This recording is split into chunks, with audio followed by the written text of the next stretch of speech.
There we go. All right. Well, just I guess official um, introduction here. My name is Zach Veers, and I'm the clinic owner of the Seattle Egoscue Clinic. I've been here 5 years in Seattle, and prior to that, I was working as a therapist in the Egoscue Portland location. Um, Before that, I actually originally from Utah. I went to school there, got my up through master's degree in exercise science, and that's where I actually got introduced to this method. One of my professors had found great relief from this for his back pain and issues, golfing, big golfer, and so first introduced to it, I was doing some personal training on the side at the time, and at first I just thought, oh, this would be great, something I can use for my clients. But I didn't really think it would be something I would need as a young, active person. I thought I was invincible, right? And so I didn't have any pain at the time. And so I just assumed this was something for old people. Well, it only took a couple of years when I started going to grad school and playing a lot of racquetball for me to develop some shoulder and back pain myself as a result of some posture issues I had. And so I got, my posture assessed. My professor was able to do that for me and showed me how crooked I was. And then I realized how it was connected. My shoulder was forward, my torso was twisted, my feet were pointed out. And so then I realized, well, it's not really racquetball that's hurting me. It's the body I'm bringing to the court was not in proper alignment. And so once I started doing the exercises, for me, it was almost immediate relief. I felt better and continued to do them and was able to keep playing the sport I loved. And so that's kind of what got me started. And then eventually once I graduated, I got certified as an Egoscue therapist and got the job in Portland, and here we are. So that's just a little bit about me. And I've got two little daughters now, a 2-year-old and a 6-year-old. So that kind of takes up most of my free time nowadays. But anyway, let's get going here. So the topic today, of course, is neck pain. But even if you don't have neck pain, this is all relevant. We're talking about the whole body. It's all connected. And but so this applies to any part of the body. So we'll talk about necks in specific in just a minute. So pain, what is it? This is one thing that really separates Egoscue from most of Western medicine, I would say, at least. And that is that we don't view pain as necessarily a bad thing or that it's a signal of damage. Rather, it's just a warning. It's a communication from your body. And I'll use this car analogy because I'm kind of a car guy, so forgive that if I might use a few car analogies, but it's like your check engine light. So what does that mean? Well, it could mean lots of things. You have to dig a little deeper to figure out what, but all it is a light telling you, hey, some warning, like something is wrong. You need to look into this. Doesn't necessarily mean anything's broken. Your car may still appear to be driving just fine, but there's something that's not working the way it's supposed to. So what do? Well, hopefully take it to a mechanic and figure out what's going on and then make the fixes that you need. But what we don't want to do is just ignore that light, or even worse is shut it off, like put duct tape over it so we don't see it, and then just think the problem's gone. Well, whatever caused that light to come on is still there. And it's the same for our bodies. Pain is your body's way of telling you, trying to get your attention, that you need to change something that you're doing. And so it doesn't mean that there's damage. It can, but most of the time it doesn't. And so yeah, just wanted to start with that and just to get you thinking, like, well, if you have pain, is there really something wrong with your neck, or is it just your body's way of saying, you need to change something? And what that something is, we'll hopefully get into more details and help you understand that in a minute. So the cause of the pain, lots of things that we can blame our pain on. Most of this stuff we can't control, though, our age, genetics, the job. You have some choice in that. But really, like with the racquetball, my experience with that is that you know, it's generally usually not the fault of the activity. It's basically, it's if you bring your body in an aligned, proper functioning body to whatever job or sport or activity it is, you should be able to do those things without pain. And so, yeah, we need to fix the ultimate cause. So I liked this picture. Just obviously, you wouldn't go in there, at least unless you're crazy. It looks like it's just one little slight gust of wind away from tumbling down. So our bodies are the same way. They're meant to be, they're structurally sound when everything is in proper alignment. The load bearing joints, or in this case the walls, should be vertical and level, so that they can bear the weight properly. But when it doesn't, it just causes more stress, and it can hold up for a while, but eventually something's going to break or something's going to give out. And so we need to address that. So posture, we talk about posture, and we're not just talking about, probably what most of our moms told us as kids, like sit up straight and pull your shoulders back or chin up, like those are parts of it. But really posture includes our whole bodies. So the alignment of all the joints, everything from your feet to your ankles, your knees, your hips, your spine, your shoulders, your neck. So all those joints are designed to be in a certain position, and when they don't, when there's a poor relationship between those joints, we lose that stability, or that strong foundation, like the building. So good posture, on the other hand, is, I'll just read this definition: the state of muscular and skeletal balance, which protects the supporting structures of the bodies against injury or progressive deformity, whether erect, lying, squatting, or stooping. So that, I like this definition because it includes, it's not just standing. Standing is how we typically assess the posture. It's just the easiest way to see the full body. But it also, you have a sitting posture, you have a squatting posture, you have a laying down posture. Like, posture just means the relationship between all the joints position. So we are designed to move. Basically, our bodies are machines that are fully capable of moving lots of different ways, and that's how we keep our bodies working well, is by movement. That's one of the things, at least, but a very important one. So unfortunately, in our modern age now, we just don't move enough. I mean, at least as adults. You look at kids, if any of you have kids or grandkids, you know how active they are, and that's what keeps them healthy and keeps them strong, and keeps, if you look at their posture as well, they're most of the time pretty spot on perfect. I think it starts to go downhill once they start going to school.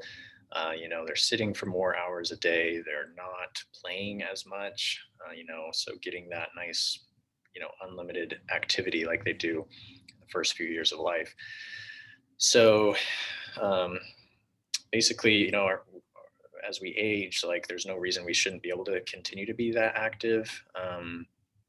And so, going back to the age thing, like people blaming their pain on their age, and things, like, it's not really an aging issue. It's a lack of movement issue. So if, like these people in the picture here, if you stick with it, if you're consistent with your physical activity, you can definitely ward off a lot of those things that are typically attributed to old age, just by being more physically active. So now, obviously, there is some natural aging processes that we can't completely avoid. Like, we're all going to die at some point, but you can improve your quality of life definitely by being more active. And so, and not just any activity, but moving in a balanced, proper, design way. So we'll get to that in just a second.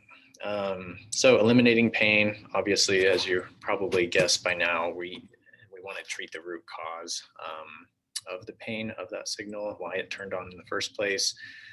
And most of these ways, don't really do that. They may offer temporary relief, drugs, surgeries, sometimes necessary depending on how much damage there is. But once again, it usually, if we're talking about something that's caused by an alignment issue, the surgeries aren't really going to address that. Resting, always nice, but you can't rest forever. You've got to get back to daily, activities in life at some point. And then the sad baseball player there giving up the things that hurt. Like I could have just given up racquetball and just said, oh, I hurt when I play racquetball, so I'm not going to play anymore. But then I would never have fixed the problem, right? I would just be avoiding it. And unfortunately, a lot of people do that too. Oh, my neck hurts. Whenever I drive in my car, for example, oh, it must be my car seat. Like, oh, I'll get a new car. Well, I guess if it's a really poorly designed car, that may contribute. But once again, like, our bodies should be able to sit in a wide variety of chairs and cars without, causing major issues. So we want to, once again, treat the cause, not the symptom. Okay, so now on to the posture stuff. We've got our little example here. We call this guy Function Freddy. He's the perfect example of posture and how we're designed to look if everything is working the way it's supposed to. We've got these 8 load-bearing joints, so 2 shoulders, 2 hips, 2 knees, 2 ankles. They should stack pretty much vertically. So shoulders can be a little broader than the other joints, that's fine, but you want everything centered above the joints below it. And then that will also create, so this 90-degree angle rule, that means the joints are also level horizontally, so the pelvis, the 2 hip joints are level, the 2 shoulder joints are level, etc. So that creates a pretty symmetrical looking body. We've got a line down the middle that should split you right in half between your eyes, between your hips, your knees, all the way, to the ankles. Feet and knees pointed straight forward. One thing to notice from the front here as we start looking at some examples, the hand position tells us a little bit about what's going on with your shoulders. So in Function Freddy here, we see his hands resting at the side so that it's really just the thumb and the first finger that are visible. When the shoulders become rounded or they hinge forward, your upper back starts to slouch. Typically the arms will turn inward, so you end up seeing the back of the hand. Your knuckles will be visible from the front. So that's an easy way to assess that. And when we look at these pictures here. So the side view, pretty similar.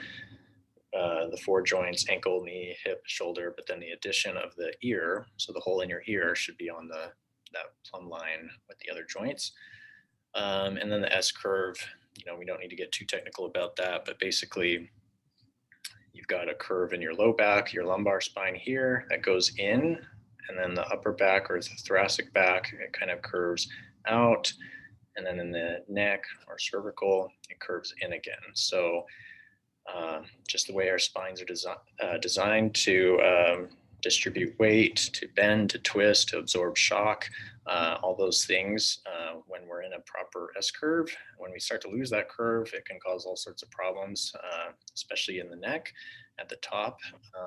So that'll be important here.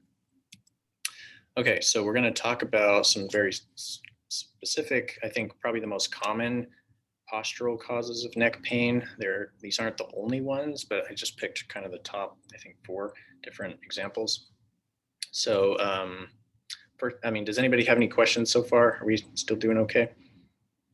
Okay, well, feel free to unmute yourself and chime in if you have a question about anything you're seeing or hearing here. So starting on the left here, we got this guy with an elevated shoulder and hip. So hopefully you can see that with the horizontal lines. Both at his pelvis and his shoulders are not level with each other. So in his case, his left shoulder, so our right, is up higher, and then it's the opposite in his pelvis. So his right pelvis or right hip is up higher. So that's pretty typical way that the body will compensate, and it can start in the shoulders or it can start in the hips, but basically one of them will lose its horizontal alignment with the other, and then the shoulders or hips will respond, and they can both go the same way, or most often it's the opposite, like this. So it's just the body's way of trying to right itself, trying to straighten out. If your pelvis is tipped this way and your spine starts to go to the one side, your shoulders will kind of tip the other way, so that by the time you get up to your head, you might hopefully be centered again. But not always the case. So you can imagine what that does to the neck. Now, we've got this crooked foundation, if you will, of the shoulders, and the neck is on top of that. And your neck is going to be slightly off kilter. There's probably going to be more tension in one of your traps, your trapezius muscles up here, than the other. So this is pretty common with anybody who has like chronic just knots or tightness in their shoulder muscles here, especially if it's more on one side. That's pretty typical posture there. Rounded shoulders. So this lady, you'll notice the hands are the big giveaway here from the front. You can see pretty much all her fingers, all her knuckles. Remember, they should be resting at the sides. So a lot of rounding there. You can see it in the side view as well, just how kind of forward the shoulder joint is. So it's kind of exposing a lot of her back from the side view. So that's a pretty common, unfortunately, issue with the shoulders, and that also puts more stress on the neck and shoulder muscles, which can lead to all sorts of different symptoms there. So, okay, next we've got forward head, pretty classic. This is an extreme example, but becoming more and more common, actually, seeing people with heads this far forward. So remember this line, it cuts off at his waist, but that line is the reference point is the ankle. So starting from the ankle up, all those joints should line up, remember. So his head, that ear should be on that line. You can see his head's not even touching it. So he's pretty far forward at his neck. And you can just see like the muscles in his neck bulging, because imagine how much harder they have to work. If the head is centered above the other joints, there's relatively little effort to hold the head up. It weighs whatever, 10 to 15 pounds. But when it's tilted forward like that, it's just the physics of it. There's more torque on the neck, and those muscles have to work harder just to keep the head up. So you get tight muscles in your neck. Worst case scenario, you get herniated discs in your neck, so that the little discs in your spine starts to push out or deteriorate and press on nerves. Can give you all kinds of fun symptoms, numb arms, tingling, pain, that sort of stuff. Okay, this last one, sway back. So this is kind of a full body issue here, and most of these are actually, we're looking at them in a vacuum, but all of this, there's usually more going on than what we see at the neck, and especially with a sway back. So what sway back, by definition, our definition is, you'll notice once again, vertical line, her hips are in front of the line, and then her shoulders are actually behind it, and then the head comes forward. So it's almost like a zigzag. If we start here, go forward at the pelvis, go back, in the upper back, and then we go forward again at the neck. So when the hips are kind of swayed forward or pushed forward like that, the spine is now, we've lost the S curve. It's now, I guess, kind of a modified S, or just a exaggerated S, if you will, really. And the upper back becomes really rounded, and then the head juts forward like that. So this is why you have to look at the whole body, because if we just looked at her neck, we'd see, oh yeah, her neck's forward or her head's forward. So most physical therapists are going to give you neck exercises to pull the head back and strengthen those neck muscles. Well, that's only going to do so much if we don't address what's going on below it, right? Her head's coming forward just to counterbalance the fact that her hips are, forward, and her upper back is really rounded. So we can't just focus on the neck. We have to address all those other joints that are below it. I think of the neck and the head as really just the tip of the iceberg. So whenever we're talking about symptoms, or, people ask, oh, do you have any neck exercises? It's like, well, no, because the neck is most of the time just responding to what's going on below it. So we can't just isolate the neck and expect things to get better. we have to work on the hips, work on the spine, work on the shoulders, and then the neck will be allowed to be in its proper position, but until that happens, you're just you're just treading water. You're not going to make any progress. So um, any questions so far about this? It's kind of making sense. Anybody, any of these pictures look like maybe someone you know or yourself? Maybe you recognize some of these postures from the mirror. But someone was asking about TMJ. So I would say pretty much all of these same postural issues can also contribute to TMJ. So if you're not familiar, TMJ is the joint in your jaw, basically connects the mandible, your jawbone, to your rest of your skull. So there's one on either side. And it can become painful. It can click, it can get like stiff. Some people, even if it gets really bad, can't really open their mouth very much. And so basically when your head is out of position, so I'll just use the forward head as an example. If your head's forward like that, as I talked about, all those neck muscles that run up into the skull and the jaw and everything, they're having to basically work a lot harder than they should just to maintain the head up. So then you start using other muscles, in ways that they're not really designed. So some of those muscles that you should only be using for chewing and talking, opening and closing your mouth, now have to like do all this other stuff just because your head's in a new position. There's more tension there. So yeah, once again, the solution is we got to change the head position, which might mean changing the whole posture. But that pain, is ultimately just another symptom of the head being out of alignment. So does that help answer your question? Was that Shirley that asked that? So yeah, I've had a little bit of TMJ myself, actually, before I got into Egoscue. And yeah, it's not fun. Luckily, mine was pretty short-lived. But yeah, it's something we definitely treat pretty commonly with Egoscue. So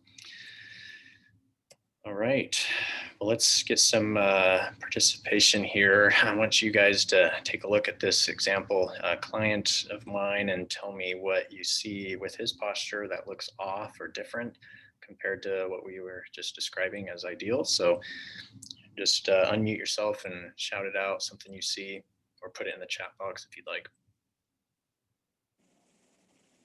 Oh, you're still muted, Wendy. Unmute, sorry. He's not, the center line isn't right down the center. He's off too. You here, right? Yeah. Yeah, so he's a little bit more to his left. It looks like he's kind of shifting his weight to his left. So everything is just his belly button, his sternum, his head is all not centered anymore, right? So good. What else do we see?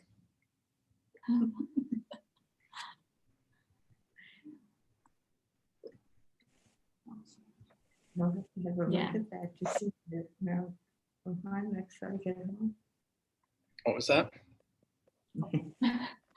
No, so we're just saying that you can see quite a bit of his hands, so it's obviously rounded, in the shoulders. Mm-hmm. Yep, good. What about his side views? How does that look? He's very forward. Mm-hmm. Just generally, everything is kind of forward of the line. Right? So he puts his head forward. So once again, real potential for neck problems here. Are his shoulders and hips level horizontally, from the front? No. Right. So he's kind of like that example I shared. His right hip is a little higher and his left shoulder is a little higher too. So he's got a few of those things going against him, right?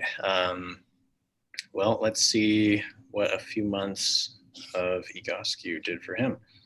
So what got better? What looks different now? So head's more central. you know, and his back more in alignment. You can see his ears coming more over his shoulders. He's not as rounded in the back, you know, like in the upper back as he was. And his hands are not as forward, you know. And it's more of a central line down, yeah. It's more central now, the line, you know, through his body. Yeah, so quite a bit have changed there, you know, definitely more centered, meaning he's using his right and left side of his body the same now, right? He's not leaning to one side because who knows, you know, there's lots of reasons that can cause that, but he's using his right and his left side to bear his weight evenly now. So he looks more centered. Shoulders are farther back, side view, huge improvement there. Mine's actually touching his ear now. Remember before, barely touching the back of his head. So definitely more vertically stacked, much healthier position for his neck and his back in general. So yeah, this is just you know, real example of what can change with dedicated work. So that's you know, that's really the key to Egoscue, honestly, is just doing your exercises. It's really simple. It takes a little bit of time, it takes a little bit of energy, and it takes commitment. Doing it every day. I mean, of course, everybody misses a day here and there, but that consistency is what's going to change the muscles that hold your body in whatever position it is. So if you want to change how you look, you got to change what you're doing. So yeah, we'll show some other examples here now. This is a younger guy, kind of teenager, getting into coding and programming and stuff on a computer. So you can, unfortunately, I mean, this is all becoming more and more common, I think, as people pretty young are starting to develop these really poor postures because they just spend so much time on a computer or other devices. And so you can see in the top photos there, arms are completely in front of his body. His head is like a mile forward of his shoulders. His whole spine is just kind of drooped. His pelvis kind of tucked under. Like you can tell, like his body looks like it just should fit in a chair really well. He's kind of in that rounded forward position.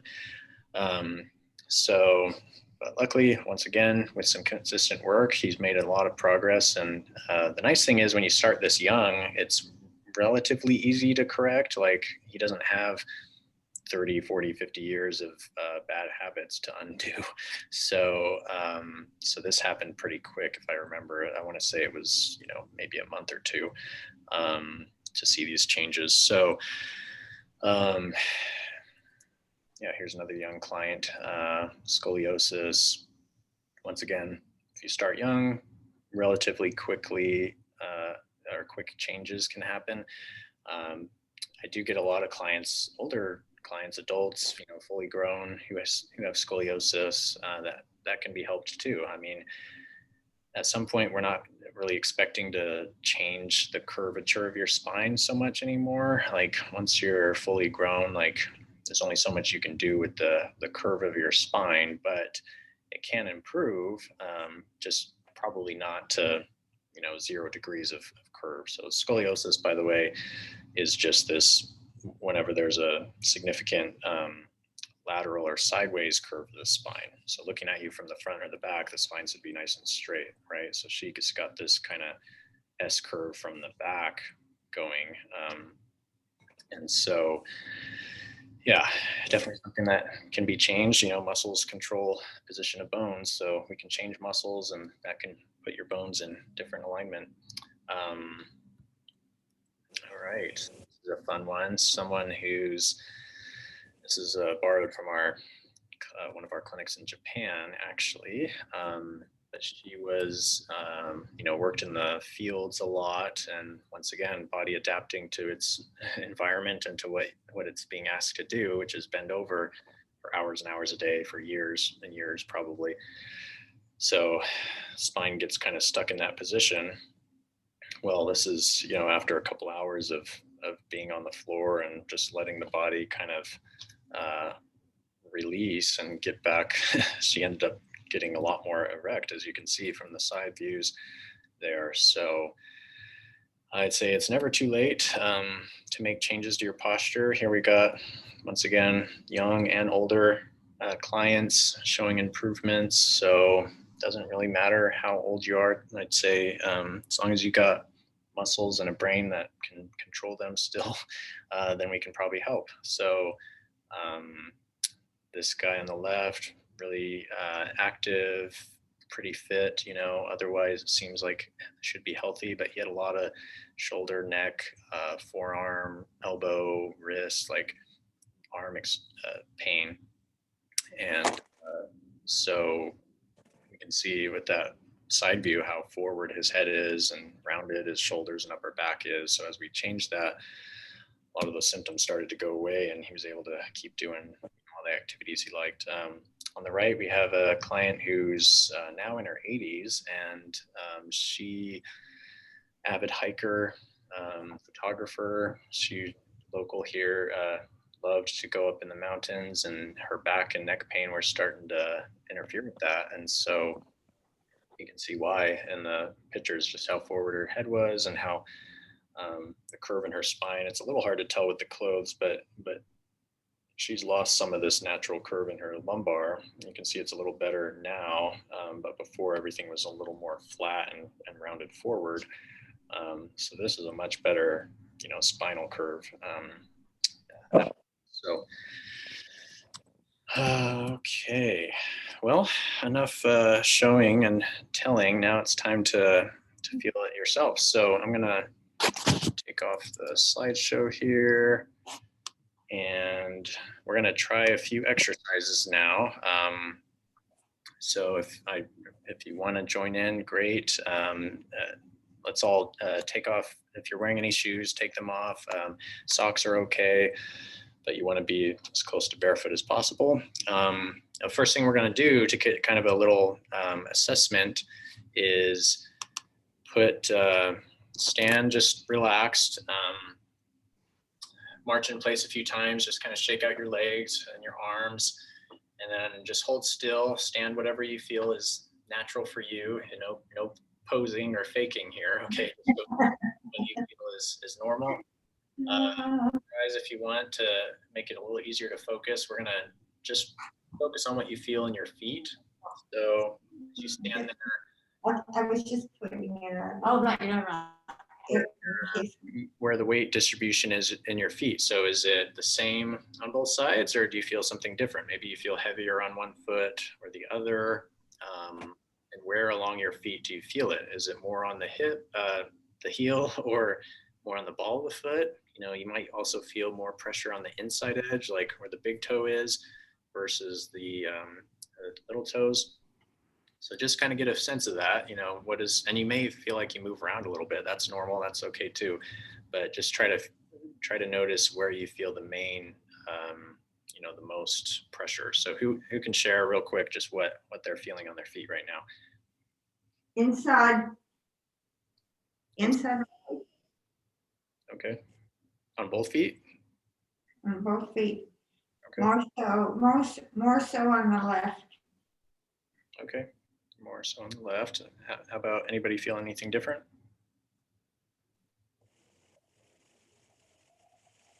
Sorry, I have to unmute yourself. Feel more on my left foot, on the ball of my foot.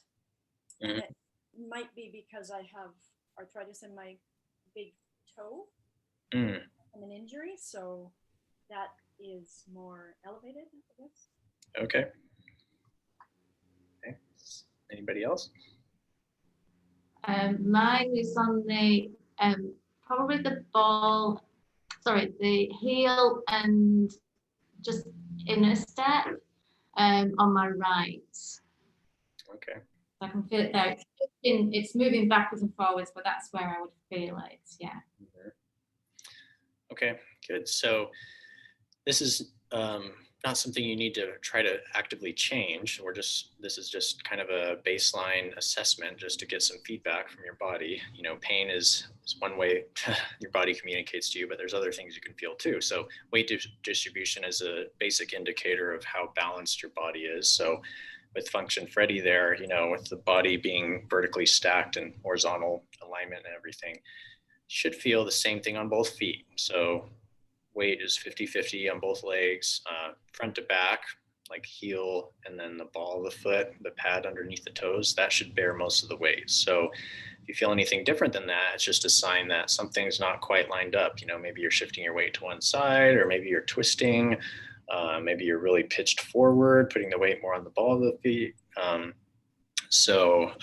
Just kind of make a mental note of that. We're going to test it again here in a couple minutes after we do these exercises so that you can feel how quickly your body can change. So first exercise we're going to do, I'm going to give you 3 things. And by the way, any of these exercises aren't going to be the best for everybody. Okay. So we all have different bodies, obviously different symptoms. So like, it's okay if something we do here doesn't feel good. I don't want you to do anything that causes more pain. So just, be smart about it. But I tried to pick a few things that would generally help most people, but just know that it's not going to be completely tailored to you. That's what, the one-on-one therapy is for. So the first thing we will do is on the floor. The next 2 will be standing, but for now, I'll just demonstrate this. This is something you can do right now if you want, or do it later, but you'll just grab a chair or your couch. I have these blocks that make it easy, but you need something that's about 18 to 20 inches high, because you're going to lay on there and just put your hips. Okay, so legs are basically at 90 degrees. My palms are facing up, just a little bit out from my body. Shoulders, everything relaxed. So you're just going to relax here with your legs supported. Once again, this could be your couch, ottoman, coffee table, chair. And typically we would hold that for like 5 minutes. We're not going to do that right now, but you can hold that for as long as you are comfortable with. And what you want to do is just fully relax. Like, don't try to, brace your abdomen or arch your back or anything. Just let your spine relax, breathe. And what should happen as you first lay down, you might notice your low back is slightly lifted off the ground, which is normal. But as you relax, your back muscles start to release, your hips start to change position, and your back should then become flatter on the ground. So that's something you can notice changing, is how after you've laid there, your back should be nice and flat all the way from your shoulders down to your pelvis. So, and what that does is it just, if you think about those postures we talked about, forward head, rounded shoulders, sway back, a lot of those things can be corrected just by, or at least improved just by putting you on your back and allowing your head, your shoulders, your hips to now be in alignment with each other. It's horizontal, of course. So then we still need to do some work to get the muscles doing their job. But basically that'll help kind of reset everything. If you're having a real trouble with your neck, like if your head is really far forward, for example, your upper back is really rounded, you may not be able to comfortably rest your head on the floor, at least initially, without some kind of pillow. So if you need to put a little pillow or something under your neck, that's okay. But ultimately, as your body changes and that becomes more comfortable, we want to work on getting your head, onto the floor, but not if it causes more pain. So, all right, so that's called static back. Any questions about that one? So Zach, if you can't get on the floor, could you do this on a bed, or do you really need the hardness, for the floor? Yeah, I mean, I would say in most cases, the bed is not going to really do you a whole lot of good.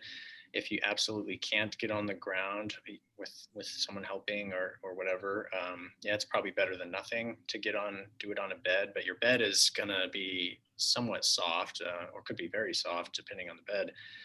So you're really not going to get that same changes in your spine. But like I said, I've worked with people who can't get on the ground, or even people who are partially paralyzed, for example, and like, for them, like anything, like getting even just on the bed and elevating the legs is still beneficial, but I would try to prioritize, doing it on the floor. Or there's lots of other exercises that could be done to work up to that, if eventually getting on the floor as kind of a goal down the line. So yeah, if you can get on the floor at all, like I would definitely do it on the floor. Can't get up. You can get down, but it couldn't get up. So I mean, if you have someone that can help you, great. If not, then yeah, you may try doing it on a bed. Then you'd have to find some way of putting a chair up there or something to get your feet on. So it might not be the best exercise. Okay, so the next one we're going to use, we just need a wall or a closed door. You're going to stand. So you'll stand facing, perpendicular to the wall. Put your arm out straight to the side. So trying to get the fingers spread open and get the palm flat. Your arms straight, and you probably, when you get into this, you might notice your shoulder wants to do this and come up. So notice how my shoulders aren't level. So the first thing you need to do is pull the shoulder down so that it's level with the other one, and still keep your elbows straight. Don't let your arm bend. So just doing this might feel like a challenge. I mean, for some of you, and for me too, it feels pretty tight. So this is one that I need to be doing more too. So arm is straight, and then you're gonna twist from the shoulder joint. So notice my arm is just rotating. I'm not moving my hand on the wall. I'm just twisting it in the shoulder. So my elbow points down, and then it points out. So you're just kind of pivoting in the joint there. And you may feel this like all the way from your finger up into your arm muscles, all the way up into the shoulders, really. Let me just get a look at some of you here. Yeah. Who feels like this one's pretty tough? It is yeah. So you're not alone. Let's see. And then try to do some on the other arm too. So I would do maybe 10 to 20 on an arm, then switch. Okay. Wendy, looks good. Yeah, pretty stiff, huh?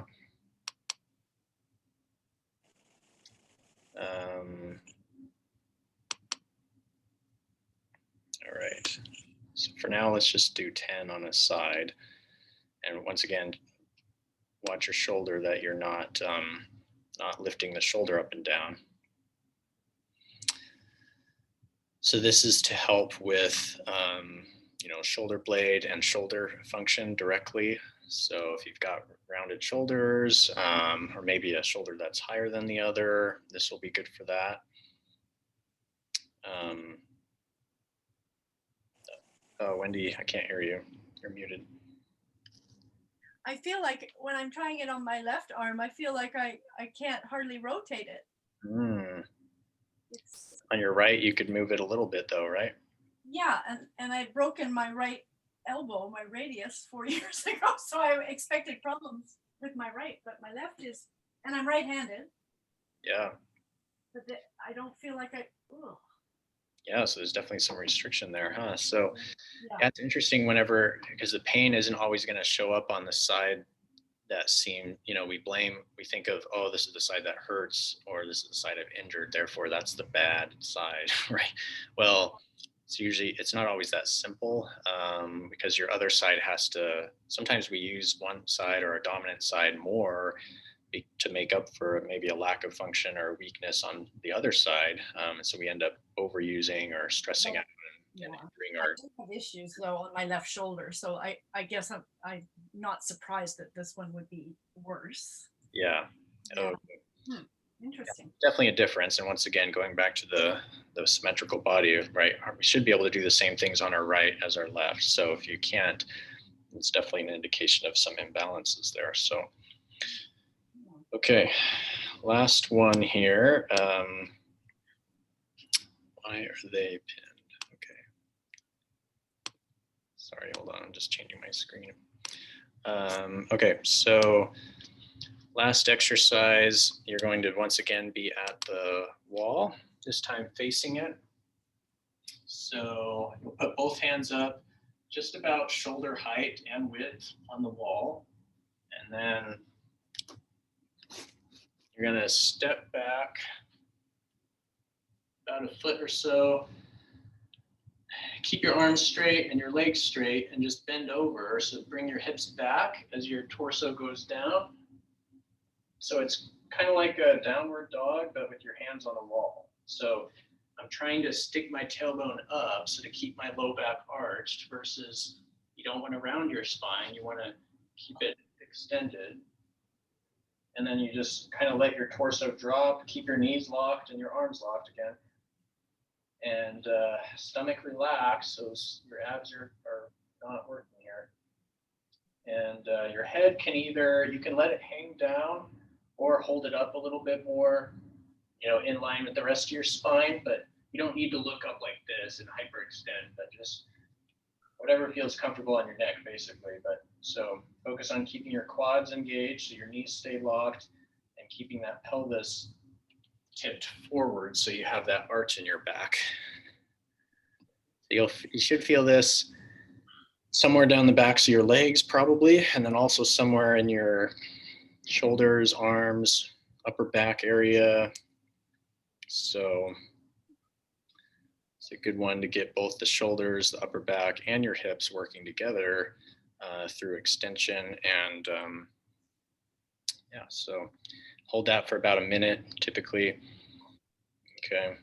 Anybody have any questions about that one? Okay. When you said the pelvis forward, like I'm trying to stick my butt out. Yeah, exactly. Yep. How do you get your pelvis forward and your butt out though?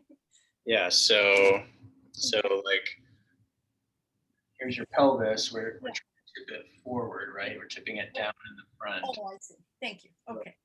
So this would be tipped backwards or rounded. We want to tip it forward. Okay. So yeah, it'll sticking your butt out basically. Thank you. Not eloquently said, but understandable. Okay, thanks. Okay, so now that we've done those few things, let's go back to our standing position, reassess here, kind of shake it out a little bit. Take a deep breath in and then just relax, hold still, and let's check in with our feet again, see where we feel the pressure now. So is it still heavier on one side? Do you still feel that pressure on the front of the foot, the ball of the foot? Is it more even? Who feels something different? Wendy, what do you feel? Yeah, the pressure isn't as noticeable on my left foot in the front. I feel like I'm more balanced. Nice. Cool. Good. Anybody else?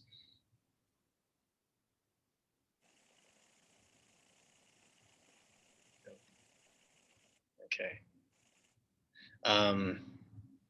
Yeah. So why do you think you feel more balanced after all that? Stretch things out. So, or I guess, why did you feel more pressure on the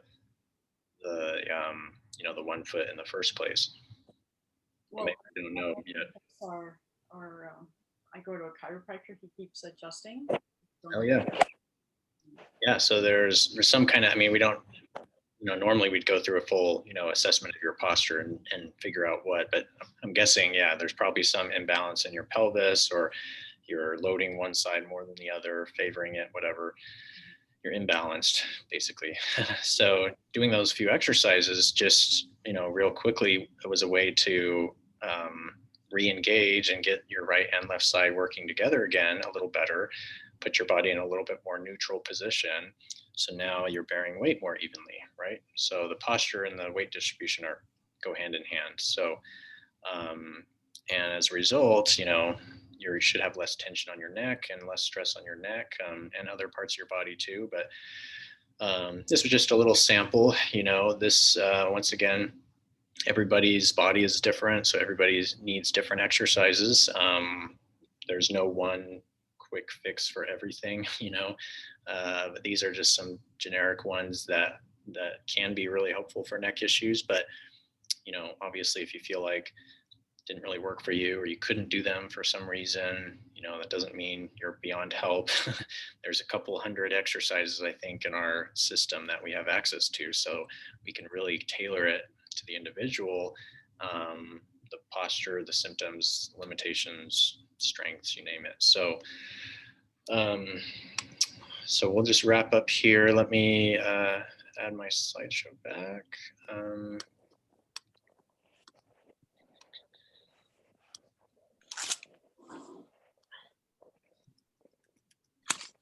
All right, so next steps after today, hopefully you've learned something. Kind of three options for you as far as what you can do. I'd say the first thing, if you're still feeling skeptical, maybe you're still brand new to this and don't totally buy into it, totally understand. That's okay. It's good to ask questions. So I think the best place to get your questions answered about this method and, is it legitimate and how, does this really work, is to read Pain Free. So that's a book written by the founder of this method, Pete Egoscue. That's where the name comes from, by the way, Egoscue. Oh, there we go. And so he wrote several books. Pain Free is the most popular, most common, but sold millions of copies, I'm pretty sure, since it came out in the 90s. Still very popular book. You can get it on Amazon for $15, or even find it at your local library for free. So I would definitely get that. And I recommend that book to everybody, my clients included. So read the first 3 chapters, just kind of talks about how the method came to be, what it's all about, how it works. And then there's a chapter dedicated to each body part, neck, back, shoulders, all the way down to your feet. So you can go to the chapter that corresponds with your symptoms and read more about why you might have that, and then some exercises you can do to try to alleviate it. So that'd be one option. Next, so let's say this is kind of making sense to you. You feel like, maybe you felt some changes with the exercise we did, or maybe you had troubles and maybe there was a light bulb that went on, or, there's sparking your interest, but you're not quite ready to commit to anything, but you just want to get some more guidance, maybe talk to someone one-on-one. So if that's you, I would recommend contacting me for a free posture evaluation so that we can look at your posture together and help you understand exactly what's going on with your body and what posture issues you may or may not have. And then, kind of go from there and give you some options for a plan, basically. But first, kind of understanding what's going on is, I think, the first step, so that you can, I think once you see yourself with those lines added, and it's usually pretty eye-opening. Like I remember the first time I got my posture pictures taken, and it was kind of a surprise because, once again, I was young, active, healthy, otherwise. But yeah, seeing how I was rotated and how poor my shoulder posture was, was really motivating to do something about it. But so that's free. Happy to do that for all or any of you. We can do that on Zoom, or if you're local, you can come into the clinic. But it's like a half-hour free consult, basically. So you can just email me or give me a call to set that up. And then the final option is, of course, if you're feeling ready to commit, you want to make a change in your body, this Egoscue seems like a good fit for you, and you want to make changes like we saw in some of those examples. Your best bet is to, work one-on-one with a therapist to get a customized routine and help you understand your problem and then fix it. And so how it works is we start with the assessment, as I mentioned, evaluation. We also look at your gait, how you walk, how you move, taking all your health history and stuff into consideration. Then we put together a customized menu, as we call it, or set of exercises, and they are all things that you should easily be able to do at home with equipment. So you do your exercise every day. We typically meet on a weekly basis, initially, at least, until your body is, functionally better, your symptoms are better, and we don't need to meet as often, but we meet to reevaluate, to make sure you're doing things correctly, and to change the exercise routine as your body changes and adapts. And maybe we take some things out, we add some new things. Just depends on what your body needs. So that's really how you're going to get the best results. You can work from the book, and that's great. But once again, it's generic, and it may not be the best fit for you. Just because it's a book, you don't really get that one-on-one attention that you do working together with the therapist. So these are the different packages we offer, and with the normal price slashed out there, and this is the 15% discount I'm offering everybody for attending as a thank you.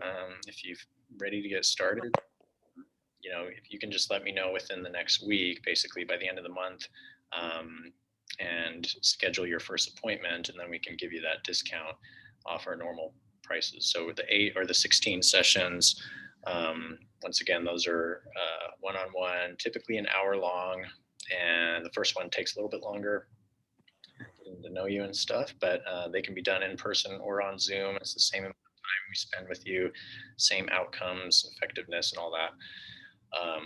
The 16 session package can also be shared with multiple people. So if you have friends, family members, or maybe someone on this call that you want to split one with, you get an even better price splitting a 16 price per session at least. And so that's an option too. So, all right, well, I will open it up for questions now. Does anybody have any questions that didn't get answered yet? And if you're not comfortable talking about personal stuff, that's, reach out and we can schedule a one-on-one consultation. But anybody have anything they want to ask now?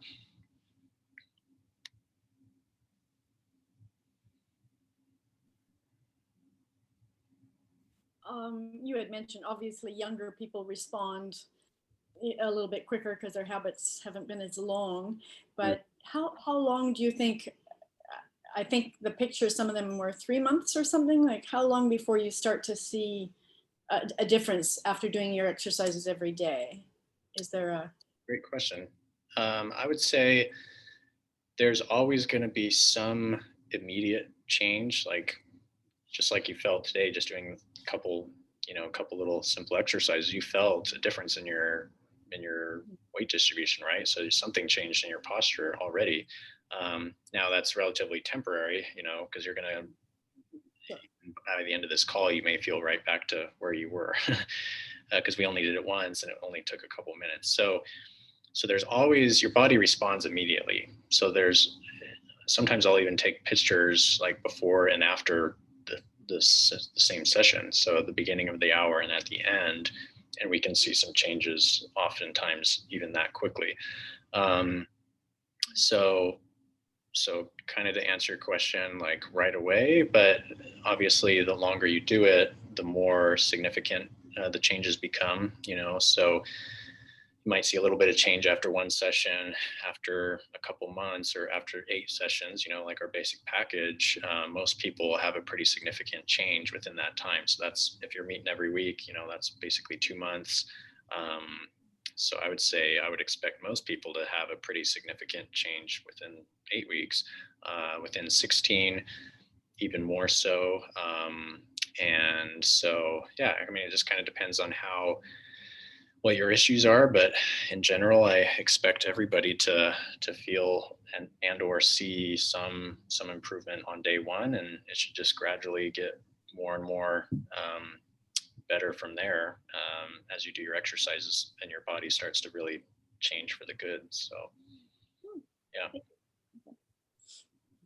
it's not like you don't have to go through a whole 8 or 16 sessions before you see any progress. Like you should be seeing progress every day, basically. Now you may have ups and downs, right? Depending on your symptoms, the pain's not going to just disappear typically right away. It's probably going to go away in phases and change as your body changes, but the posture should be improving steadily if we're doing everything right. So yeah, good question. Anybody else? I'll be cheeky and ask if you have like loyalty discounts? Say you do a session whether it's 8 or 16 and you want to, is it common that people do like more sessions, keep going, or do you have a toolbox that, you know, after a while you just can do the same things and keep improving? Yeah, definitely. So many people do continue on. I've been seeing some people for years, you know, not because they're still in pain, thank goodness. I wouldn't be doing my job very well if that was the case. But just to help maintain, and you know, because this is obviously just like any other healthy habit, it's something you want to, if you want to maintain the benefits, you have to keep doing it. You know, it's not like you get to a point where, oh, I'm out of pain, my posture is good, so I can just quit doing my exercises, because then you're just going to go right back to the old patterns, the old posture, and eventually the same symptoms. So it does require you to do something, maybe not the same intensity as you do initially when you're in pain, but you do have to do something to maintain it. So like me, for example, I still have a menu of exercises that I do consistently every day. And it just depending on what's going on in the day, you know, it may change. But I have kind of a core set of a few exercises that I'll do no matter what.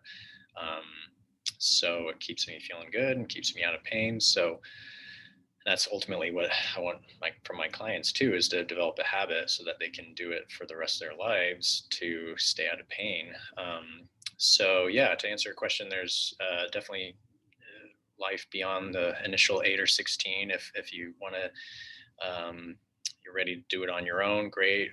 Some people, I still recommend to people to at least check in occasionally, you know, periodically, to make sure that they're still doing things well. And you know, and new things may creep up, their life situation may change, it may have new activities and things that we need to make sure their body's still functional enough for. So, you know, it's going to change over time. So, yeah, if you end up needing more than those 8 or 16 sessions, you can do as many sessions as you want. You can get another package of 8 or another package of 16, or you can just do one at a time, and the prices go down. So after you've done one package, we do give a bit of a discount to existing clients, so it gets cheaper. Yeah. Thank you. Yeah, cool. All right. Last call, no more questions. All right. Well, thanks everybody for your participation and for coming. And I'll be sending out the recording once again if you want to rewatch it, but or send it to a friend. If you know anybody who could use the help, be happy to offer the same, you know, help for them. So, and reach out. You can reach me at, you can just go to our website, egoscue.com, and find the location, Seattle location, for our contact info. Otherwise, hopefully be seeing you guys soon. Thanks. Thank you. Right. Yeah, thanks, Zach. Thank you. Thank you, Zach. All right. Take care, everybody.